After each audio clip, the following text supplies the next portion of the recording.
alihi wa ashabihi ajma'in. Rabbi shrah li sadri wa yassir li amri wahlul 'uqdatam min lisani yafqahu qawli. Segala puji hanya milik Allah Subhanahu wa taala. Allah dat yang telah memberikan kepada kita semuanya segala limpahan nikmat, karunia, hidayah dan taufiknya, sehingga alhamdulillah Bapak Ibu sekalian, Allah Subhanahu wa taala masih memberikan kesempatan kepada kita semuanya untuk bisa melaksanakan berbagai macam ketaatan ibadah kepada Allah Subhanahu wa taala, wabil khusus silaturahim kita pada kesempatan hari ini dalam rangka kajian Thaqafah Islamiyah. Mudah-mudahan Allah Dat yang Maha Melihat, Allah Dat yang Maha Menyaksikan menjadikan setiap aktivitas ibadah yang kita lakukan, wabil khusus silaturahim ini, Allah catat, Allah jadikan sebagai amal soleh. Jadi jalan Allah Subhanahu wa taala memberikan ilmu yang bermanfaat kepada kita semuanya. Jadi jalan keselamatan, kebahagiaan untuk kita semuanya, baik hidup di dunia ataupun di akhirat kelak, insya Allah. Amin ya Allah ya Rabbal Alamin. Bapak Ibu sahabat-sahabat yang dimuliakan oleh Allah Subhanahu wa taala, kita sama-sama akan melanjutkan materi kita yang selanjutnya. Dan alhamdulillah pada kesempatan pekan yang lalu terkait pasal di dalam menjelaskan syarat sah sujud, terjemahannya sudah kita terjemahkan, sudah juga dibaca oleh Bapak Ibu sahabat-sahabat sekalian. Maka pada kesempatan ini tinggal menjelaskan dari apa yang sudah kita terjemahkan ya pekan lalu. Bismillahirrahmanirrahim. Faslun fi syuruti sujudi. Di dalam pasal ini musannif menjelaskan terkait syarat-syarat sahnya sujud. Kita tahu Bapak Ibu sekalian bahwa sujud itu adalah termasuk ke dalam bagian daripada rukunun min arkani sholat. Rukun di antara rukun-rukun sholat. Jadi kalau seandainya sujudnya tidak sah, maka ini berdampak kepada sholatnya pun tidak sah. Nah, di dalam sujud ternyata ada syarat sahnya sujud. Adapun surut sujud di sab'atun. Syarat sahnya sujud itu ada 7. Maka kalau seandainya 7 ini tidak terpenuhi, maka bisa menyebabkan sujudnya tidak sah. Yang dimaksud sujud di sini Bapak Ibu sekalian bukan sujud di antara dua sujud saja, tapi sujud di sini juga termasuk ke dalam sujud tilawah. Pelaksanaan pun sama demikian. Seperti sujud di antara dua sujud. Kemudian sujud sahwi juga pun sama. Ya. Mana yang termasuk ke dalam syarat sahnya sujud? Yang pertama adalah ayat juda ala sab'ati adoin. Yang pertama sujud musolli, orang yang sholat ala sab'ati adoin di atas 7 anggota badan. Mana yang termasuk ke dalam 7 anggota ini? Satu, kening, ya. Yang kedua dan ketiga batin telapak tangan. Batin kedua telapak tangan. Yang keempat dan yang kelima 2 lutut. Yang keenam dan yang ketujuh adalah jari jemari. Nah, itu yang dimaksud dengan al-sab'ati a'do'in. Nah, Bapak Ibu yang dirahmati oleh Allah Subhanahu wa taala, terkait 7 anggota dalam pelaksanaan sujud ini perlu kemudian kita pahami dan kita ketahui. Ada yang memang di antara 7 anggota sujud itu wajib dibuka, ada yang wajib ditutup, ada yang wajib terbuka dan wajib tertutup. Ada yang boleh terbuka, boleh tertutup. Kita bicara yang ikhwan terlebih dahulu.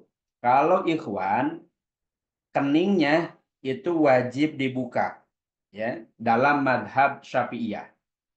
Jadi kalau berbicara madhab Syafi'iyah, wajib kening ini terbuka. Kalau seandainya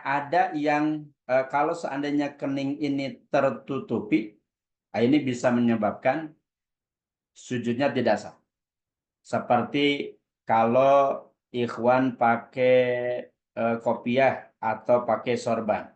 Kemudian si kopiah dan sorbannya ini sampai menutupi seluruh keningnya. Ada kan ada misalkan orang yang sholat tuh dengan menggunakan kopiahnya seperti ini sampai menutupi seluruh keningnya. Ada juga yang menggunakan sorban juga sama menutupi keningnya sujud tidak langsung ke keningnya tapi terhalang oleh kopiah atau sorbannya, maka ini sujudnya tidak sah, Bapak Ibu sekalian. Tapi kalau seandainya yang menutupi keningnya itu enggak secara keseluruhan, hanya setengahnya saja. Ustaz Oki pakai kopiah. Kemudian kopiahnya rada-rada nyengsol begini Bapak Ibu sekalian. Sebagian tertutup, sebagian lagi terbuka. Terus sujud. Karena ada sebagian keningnya yang terbuka, maka Bapak Ibu sekalian sujudnya sah. Walaupun tidak harus semua kening nempel di lantai. Asalkan ada sebagiannya saja, maka itu sah. Maka kalau ada seorang ikhwan yang kemudian sujud terhalang oleh satu rambut misalkan ya, maka Bapak Ibu sekalian sujudnya tetap sah. Kenapa? Karena sebagian kening itu bisa langsung menempel ke lantai. Tapi kalau seandainya rambut yang gondrongnya menutupi seluruh keningnya, nah itu yang menyebabkan sujudnya tidak sah. Adapun untuk akhwat perempuan yang sedang sujud, kemudian ada satu helai rambut yang keluar menghalangi keningnya, kemudian sujud, maka bukan sujudnya tidak sah, sholatnya tidak sah. Kenapa? Karena bagi perempuan sehelai rambut itu adalah aurat. Jadi kalau dibiarkan tahu, maka itu bisa menyebabkan sholatnya tidak sah. Jadi untuk ikhwan, kening ini wajib terbuka ya Bapak Ibu sekalian. Kemudian selanjutnya, bagi ikhwan ini batin telapak tangan boleh terbuka, boleh tertutup. Artinya mau pakai kaos tangan, mau tidak, itu dipersilahkan. Ada yang sujud tuh enggak pakai apa-apa. Ada yang kemudian menggunakan sarung tangan ketika sholat, maka sah sujudnya. Karena untuk batin telapak tangan itu boleh terbuka, boleh tertutup. Kemudian kedua lutut untuk ikhwan ini wajib tertutup. Jadi kalau misalkan lututnya terbuka, ini tidak sah sujudnya. Kemudian jari jemari bagi ikhwan boleh terbuka, boleh tertutup. Hanya saja dalam madhab Syafi'iyah jari jemari itu wajib kemudian untuk ditekuk begitu ya. Apakah semua jari jemari itu harus ditekuk? Tidak. Cukup hanya sebagiannya saja. Bahkan kalau hanya jempolnya saja itu ditekuk, madhab Syafi'iyah tetap menghukumi sah sujudnya walaupun tidak semua jari jemarinya itu ditekuk begitu ya. Nah, kalau untuk akhwat untuk perempuan, Bapak Ibu sahabat-sahabat sekalian manakala sujud untuk perempuan kening wajib dibuka. Kedua, batin telapak tangan ini boleh terbuka, boleh tertutup ya. Asalkan rusgunnya ini pergelangan tangannya asalkan tidak terbuka, asalkan tertutup. Nah, ini boleh mau pakai macet atau tidak yang menutupi bagian telapak tangan. Nah, ini boleh terbuka, boleh tertutup. Kemudian untuk lutut wajib tertutup untuk perempuan, termasuk juga jari jemari kaki wajib tertutup untuk perempuan, tidak boleh terbuka. Nah, itu untuk penjelasan 7 anggota dalam pelaksanaan sujud. Yang kedua, syarat sah sujud wa antakuna jabhatuhu maksupatan. Ini kita sudah jelaskan tadi. Karena kening adalah bagian daripada 7 anggota sujud, maka kening atau jidatnya maksupatan wajib untuk terbuka. Watahamulu birosihi, dan yang ketiga syarat sah sujud memberatkan kepalanya. Jadi kalau misalkan Ustadz Oki sujud di atas kursi, non teh Ustadz Oki Sambil duduk di kursi gitu ya. sanes. Kalau sujudnya ke busa, Jadi kalau Oh, sujudnya ke busa, itu busanya bakal ngadelewo. Nah, itu yang dimaksud memberatkan kepalanya. Kan kalau misalkan sujud di atas busa, itu si busanya ngedelewo begitu ya. Nah, memberatkan kepalanya si musolli. tidak ditahan Eh, berarti Ustaz ya. Nah, tidak ditahan. Jadi kalau misalkan ditahan, tidak memberatkan kepalanya, maka ini menyebabkan sujudnya tidak sah. Pak Dedi, monitor. Pak Ded, Ya, kumaha Ustaz? saya tuh nggak tahu ya kalau setiap kajian tuh ada aja yang nyoret gitu, ada yang coret-coret gitu. Pak ku Apakah Paredi di Pareman eta. apakah memang tertekan gitu? Jadi setiap kajian teh suka ada yang coret-coret begitu. Saha eta nu curhat-curhat. Oh, Sabar, hostna Tan, saha sabar, Paredi Tan. hostna? Sabar, sabar, Tan. Siap, siap Ustaz. Oh, Ah ya, soalnya Tan. coba ngaku Soalnya yang Ustaz curhat-curhat siapa? tadi ningal anu namina Yanti. Bu Yanti. Sekian yang naras panginten. Baik, siapa tuh? Baik atau nuhun informasinya, Pak Uswandi. Kita lanjutkan Bapak Ibu sekalian. Mohon maaf ya, saya selingan sekedik. Sampai mana tadi teh? Oh, memberatkan kepalanya. Jadi kalau seandainya sujud, itu si busanya itu bakal ngedelewo, tidak ditahan. Kalau ditahan sama baik itu di busa atau di lantai ditahan tidak diberatkan kepalanya, ini menyebabkan sujudnya tidak sah. Wa adamul huwiyyi li ghairihi, tidak boleh turun li ghairihi untuk selain sujud. Jadi maksudnya bagaimana? Tidak boleh tujuan sujud itu karena memang mengambil anak ya. Misalkan anaknya tuh nangis. Pas mau ngambil, sekalian we misalkan sujud. Nah, itu nggak boleh. Karena sujud itu tidak boleh ada tujuan yang lain selain daripada ya untuk sujud saja. Sama seperti halnya ruku, Bapak Ibu sekalian. Kalau misalkan kita mau ngambil anak gitu ya, sekalian we misalkan ruku, itu tidak boleh. Tapi kalau ruku, sujud itu wajib niatnya, tujuannya yang memang untuk sujud atau yang memang untuk ruku saja.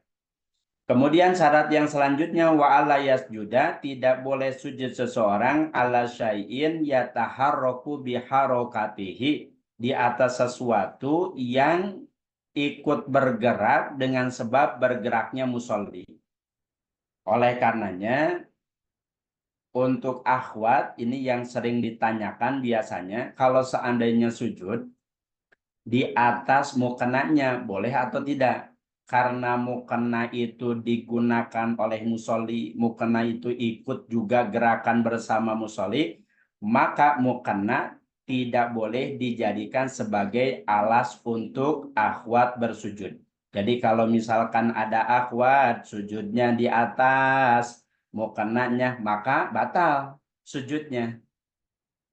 Maka ini yang perlu mungkin diperhatikan oleh kita semuanya, wabil khusus untuk bapak-bapak sekalian yang memiliki istri, coba diperhatikan ketika kemudian sujudnya. Karena tidak sedikit, saya sering melihat di tempat-tempat musola, di mall, kalau misalkan sujud, itu sujudnya tuh di atas mukena. Padahal kalau seandainya di atas mukena, ini justru sujudnya tidak sah.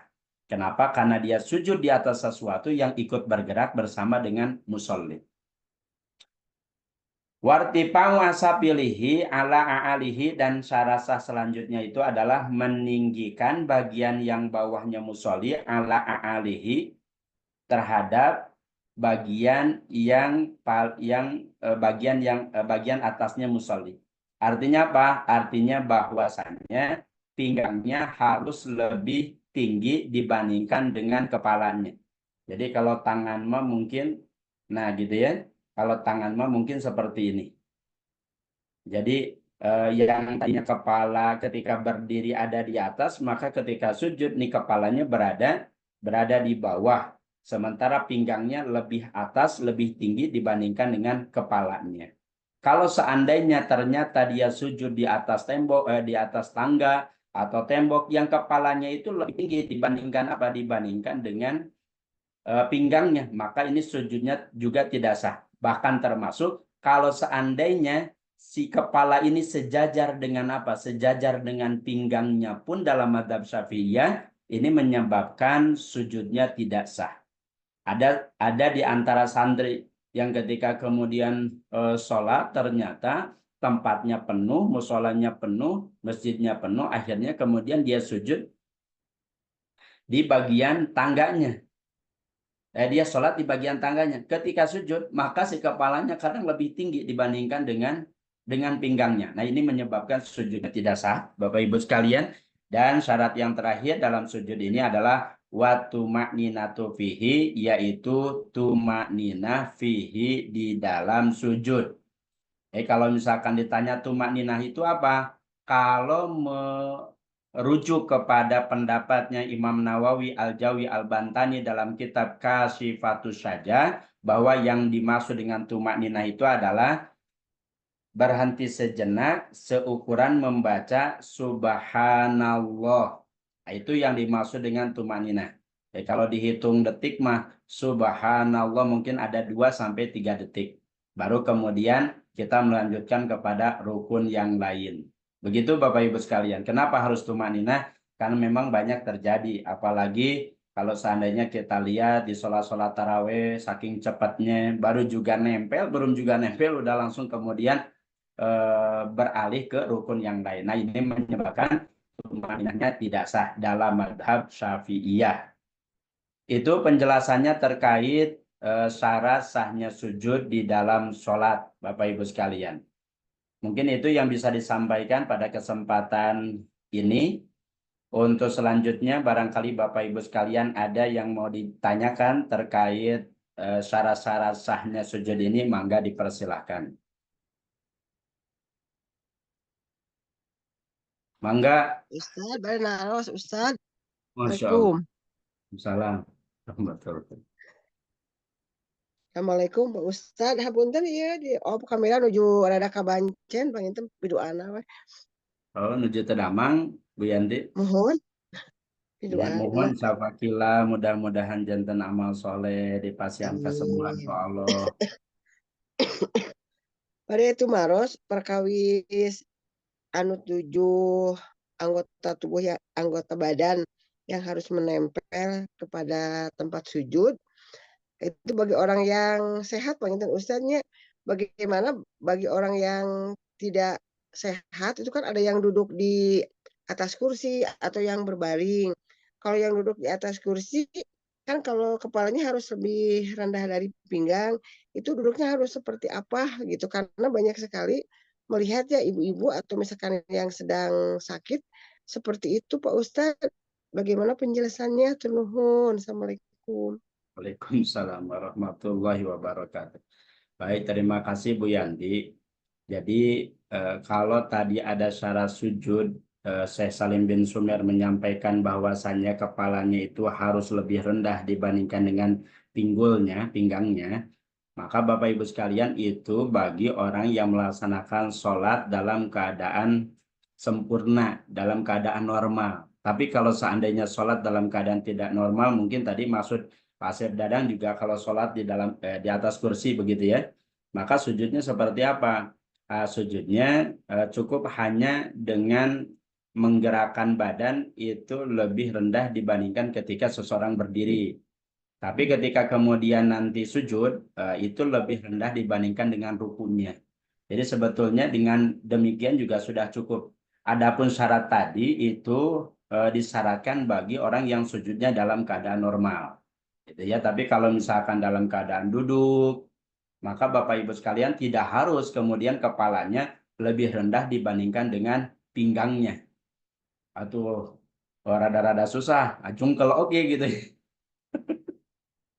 Sujudnya lebih rendah, jungkel oke nan gitu ya Bapak Ibu sekalian. Jadi terkait orang yang duduk dalam sholat dalam keadaan duduk, apalagi misalkan orang yang sholat dalam keadaan tidur. Itu kan tidak harus kemudian seperti halnya orang yang sholat dalam keadaan normal ya Bapak Ibu sekalian. Baik itu juga dalam keadaan berbaring, dalam keadaan berbaring ke kanan atau ke kiri, terlentang, itu bisa menyesuaikan ya Bapak Ibu sekalian. Bahkan bisa dengan menggunakan syarat. Kalau seandainya memang tidak bisa melakukan sujud dengan menggunakan bagian tubuh. Misalkan tidak bisa ngapa-ngapain begitu ya. Jadi kalau seandainya memang dalam keadaan duduk, dalam keadaan tidur, maka menyesuaikan. Wallahu a'lam bishawab. Pak Uswandi, Izinkan. Abdi heula Pak bade Pak Asep heula ya. Enggak. Baik, bismillahirrahmanirrahim. Ustadz izin bertanya, siap. kan pada saat sujud itu jari jemari kaki itu harus menekuk ya. Nah kalau Menekuk. misal menekuk, tadi nu ku Ustadz disebutkan. Oh, iya. Nah itu kan minimal jempol gitu ya tadinya. Nah ini misalnya kalau terjadi masalah di kakinya, misalnya ada luka Ustadz, sehingga tidak bisa melakukan itu, tidak mengapa diluruskan atau tetap harus menekuk Ustadz? Mohon maaf. Ya. Baik, kalau seandainya memang jari jemarinya dalam keadaan terluka sampai kemudian dia tidak bisa melipatkan jari jemarinya, begitu ya, baik itu ibu jarinya atau jari-jari yang lainnya, begitu. Nah, tentu ini sholat dalam keadaan tidak normal, Pak Us, gitu ya. Jadi kalau misalkan memang dalam keadaan tidak normal, maka dia sebisanya dalam melaksanakan sujudnya. Entah itu apakah misalkan hanya ditempelkan saja, begitu Pak Us, itu juga tetap sah. Jadi kalau untuk yang memang dilipatkan juga, itu memang bagi yang sholatnya dalam keadaan normal. Jari jemarinya juga dalam keadaan normal, gitu. Bahkan ketika kemudian duduk dan tidur pun kan tidak harus kemudian dilipat juga jari jemarinya, begitu ya. Jadi kalau misalkan dalam keadaan sedang tidak normal, dia dalam keadaan sakit, maka ya maafu anhu, dimaaf, tidak ada kewajiban untuknya melipat jari jemarinya, begitu Pak Uswandi. Siap, hatur nuhun Ustadz. Teh Izin. Asmi, Pak Asep, mangga. Ya. Bismillah. Terima kasih Ustaz. Ada dua hal. Yang pertama terkait dengan yang lalu, Ustaz, punten pisan saya yang lalu itu terkait dengan sunnahnya mengangkat tangan pada saat takbir. Mengangkat tangan ini kan ada di 4 tempat. Nah, sunnahnya itu kan antara ucapan dengan gerakan itu harus bersamaan gitu. Tatkala mengucapkan Allahu Akbar sambil mengangkat tangan dan berakhir pada saat barnya itu dalam keadaan tangan sudah selesai gitu, bersamaan. Nah, hal ini kan karena sifatnya sunnah barangkali ya, berarti seperti halnya di DT kan kalau kita lihat nih sebagai seorang imam karena mengejar mic gitu ya. Jadi bergerak dulu baru mengucapkan gitu supaya suaranya terdengar. Karena kalau misalkan dari awal sampai ke akhir itu kan ada sesuatu yang putus di sana, bahkan ada yang tidak terdengar seperti itu. Berarti mungkin itu tidak jadi masalah ya seperti itu. Yang pertama karena itu sunnah. Yang kedua terkait dengan tumak ninah nih. Tumak ninah ini biasanya mungkin nih orang-orang tenaga ahli gitu yang ahli sholat itu kan cepet ya, jadi tidak tumak ninah gitu karena udah senior sekali sholatnya gitu sehingga udah terbiasa. Sehingga tidak tumaninah gitu. Nah ini kita sebagai makmum kalau mendapati imam yang seperti itu yang saya rasakan misalkan ya sebagai makmum itu tidak merasa tumaninah, apakah kita terus melanjutkan untuk bermakmum atau memutus untuk untuk sholatnya karena tumaninah kan bagian daripada rukun.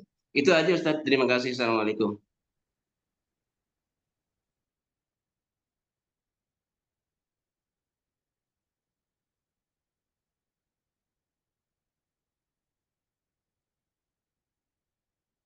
Baik, Pak Asep terkait pertanyaan yang pertama, apakah boleh ucapan terlebih dahulu baru pergerakannya, begitu ya? Jadi pergerakannya itu tidak sesuai, begitu ya Pak Asep ya? Sebaliknya iya, kita bergerak dulu sujud dulu baru Allahu Akbar gitu. Yang saya ketahui, Pak Asep, Bapak Ibu, sahabat-sahabat sekalian, bahwa Rasulullah pernah melakukan ketiga hal ini. Yang pertama, ucapan dulu, baru pergerakan. Allahu Akbar, langsung kemudian pergerakan. Gitu ya. Jadi ucapan dulu, baru kemudian pergerakan. Yang kedua adalah pergerakan dulu, baru ucapan. Itu juga pernah dilakukan oleh Rasulullah.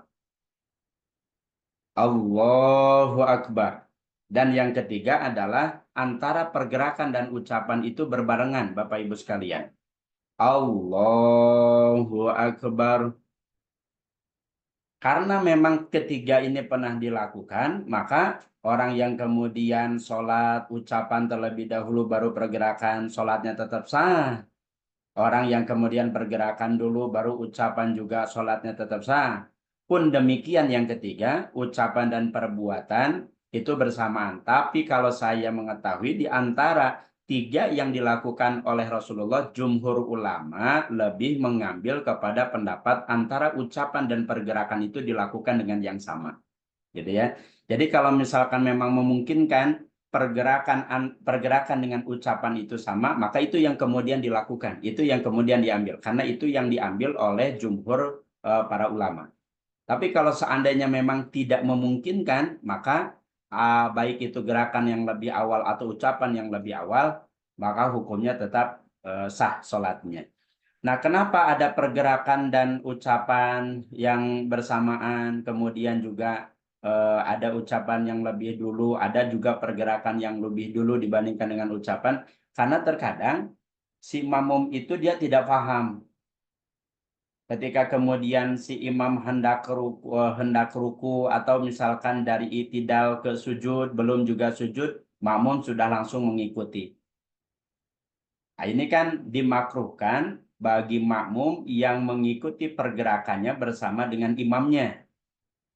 Padahal anjurannya itu adalah ketika kemudian imam berpindah antara satu rukun dengan rukun yang lain, selesaikan dulu rukunnya si imam, baru kemudian diikutin oleh makmum. Kan anjurannya memang begitu.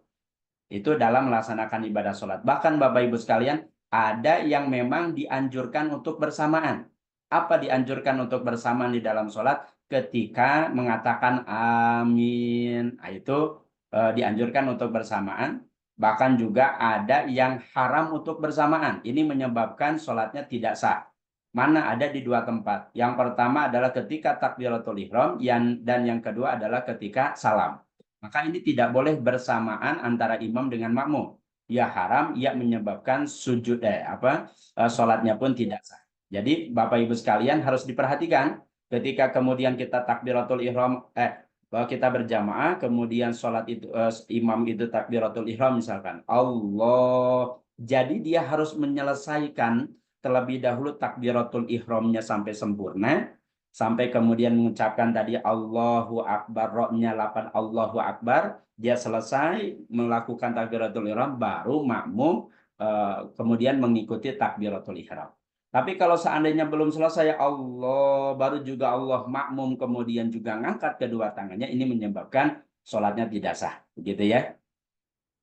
Jadi Pak Sep, kalau misalkan untuk pergerakan tadi, jumhur ulama sih lebih ngambil pendapat antara pergerakan dengan ucapan itu bersamaan.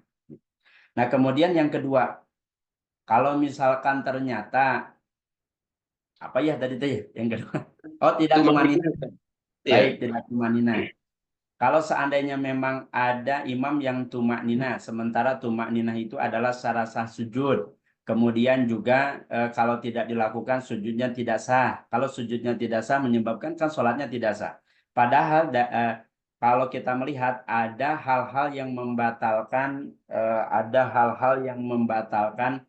sholat berjamaah ya. Batal sholat berjamaahnya diantaranya adalah ketika kita meyakini batalnya sholat si imam. Kalau seandainya memang kita meyakini batalnya sholat si imam seperti tadi, loh kok nggak tumanina, belum juga sujud dia langsung berdiri lagi. Nah saya pernah mengikuti sholat seperti ini ketika ada di Jawa, ya di Tegal. Ketika imamnya mau sujud belum juga selesai, itu langsung duduk di antara duduk.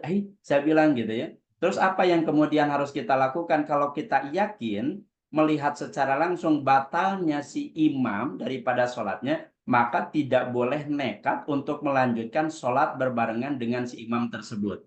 Maka apa yang harus kita lakukan? Bapak Ibu boleh mufarokoh. Mufarokoh itu memisahkan sholatnya dengan imam tersebut. Terus bagaimana? Maka kita sholat dengan dengan rukun yang tersisa. Kalau seandainya kita baru melaksanakan 2 rakaat, berarti kita selesaikan 2 rakaat yang selanjutnya. Kalau misalkan memang sholat duhur atau sholat asar, gitu ya. Nah, apakah pergerakannya harus bersamaan dengan imam sekalipun kita mufarokoh? Tidak usah. Kita melakukan pergerakan sendiri saja, sholat sendiri saja, tidak ada kewajiban lagi mengikuti pergerakannya dengan imam. Ya, itu di antara yang harus dilakukan oleh makmum ketika mufarokoh. Begitu Pak Asep. Siap Ustaz. Bisa. Atur nuhun Ustaz. Sami-sami itu yang saya mengalami sana seperti itu gitu. Ya sama Pak Asep dulu juga waktu di Tegal, jadi sholatnya demikian. Karena mau tidak mau melihat batalnya si imam, maka ya tidak usah nekat melanjutkan bermakmum imam tersebut. Baik, selanjutnya Bapak Ibu sekalian. Ustaz, Saat tadi itu ya, Ustaz, dan gimana tuh Bu Yanti? pada itu Maros, Bu Yanti. Siap. Namanya itu kan menjelaskan tentang memisahkan sholat itu ketika imamnya batal, namanya mufaroko. Itu seberapa jauh kita memisahkan dari barisan yang imam tersebut, gitu Ustaz? Bukan memisahkan barisan ya, tidak usah harus balik kanan, hormat gerak begitu Bapak Ibu sekalian. Oh gitu.